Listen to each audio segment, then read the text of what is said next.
welcome to North Lanarkshire Live. I'm here with Mary from Mary Angels, and welcome to the show, Mary. Hi guys.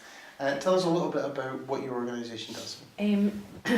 I've been doing stuff in the community for a long time, probably about 23 years.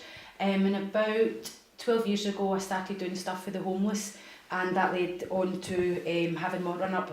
As people know, I have a soup kitchen that runs on a Saturday night in Argyle Street in Glasgow. But lately in the last maybe 9 or 10 months I've kind of moved from Argyle Street. The street team still are out there doing a tremendous job in the streets with the homeless guys. But I'm now supporting in North Lanarkshire in my own area. I stay in Cleland, and just lately through a lot of people that knew what I was doing with the homeless, like were asking about their sons or their daughters were struggling with addiction. I have never had an addiction, so from an addict's point of view I never ever could support them, and that's why I've came to the YMCA in Wishaw to help Gary King and the guys. So Gary, he would support them more in the addiction side of it, and I would support them more getting the house, keeping them, learning how to pay their bills, and just kind of life skills. And a lot of mental health in our area, as we know, a lot of young people committing suicide. So we have lots of young people that are now getting involved with us and their families. I had a wee girl that died 20 years ago, caught death. I was never suicidal, but by God, I was struggling. I was struggling to cope as a mum, losing a child.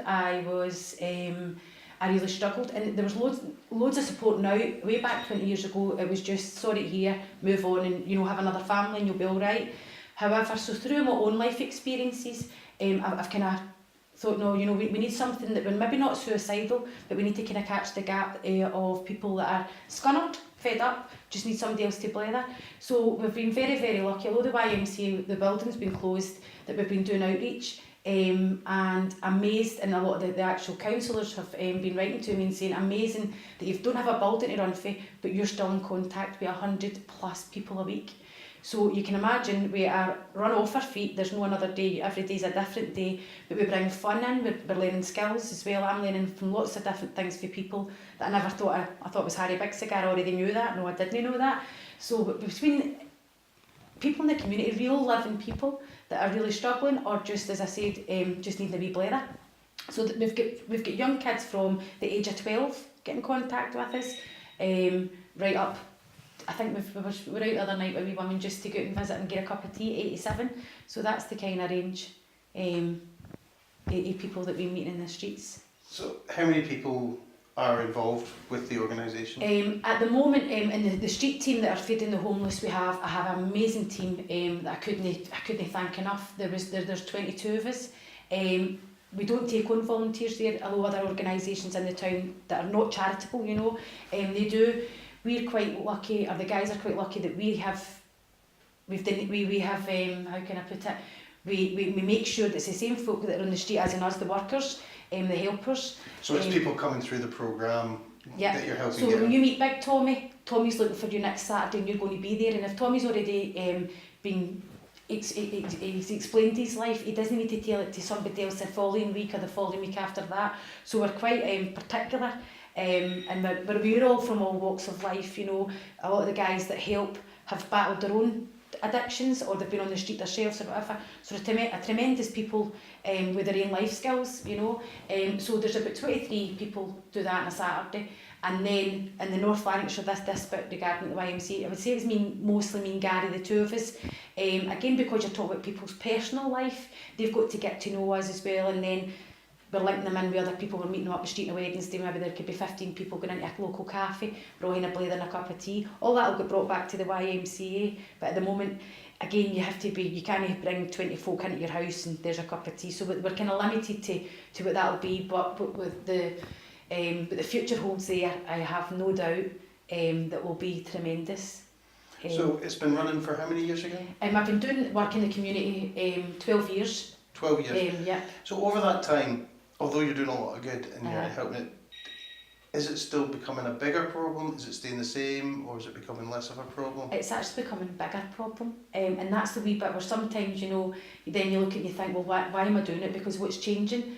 life changes and life, social media is changing as well, so therefore kids are actually, their mental health's getting, I was amazed the other day, I was talking to a 17-year-old and she really was struggling because when she puts things on Facebook, she doesn't get a lot of likes. Now, I'm 43, I know I don't look it, and I struggle because I thought, I couldn't care if you liked my page or if you didn't. But here's this wee girl whose future and life's all wrapped up, you know, that we to sit and wish a general to see a mental health team because she only get 20 people liking a picture. So that's changing, so therefore, as I said, that there's things like that. But also financial, there are not a lot of jobs going up, but there are a lot of people, it's doom and gloom in the community. So that's changing as well, you know, like going back 20 years ago, the Ravenscraig, well, I'm saying, I think the Ravenscraig's going to be longer than that, however. 80s, there was the 90s. I think there was lots more wee opportunities there. The opportunities in it just there is as much. A lot of young people with degrees, very clever kids, and just can't find a job. So they're working down because, you know, the first thought they're going to be doctors, and now here they're no disrespect, but they're working in a call centre.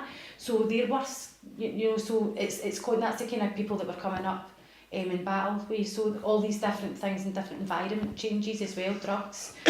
And drugs is a big thing in our community. There's a weird one because I remember going back about 10-15 years ago, someone saying to me, you know, the prime time for suicidal thoughts for men is between about 40 and 45. Yeah. And now that figure's away down in the 20s. Yeah. So it used to be midlife crisis, was like, well, watch that person, they're in the midlife crisis, they might get depression. But now it's happening so much younger now, and it's kind of a really a real issue. Yeah. And I think society's more caring, but there's more problems. Absolutely. And you go back to that, I was always brought up with, you know, I look at I love to hear, I great to hear reminiscing manties and my dad and telling me stories. And the old folk, you know, going back to their old days, they had absolutely nothing, but they had everything. They had, you know, your wee neighbour, how you doing? And if they'd half a loaf, they would share it. Sadly as well, in a community as well, for as much as we don't want to admit it, there's a lot of people just shut the door on it because it doesn't affect them. So and a lot of people are just above the poverty line themselves.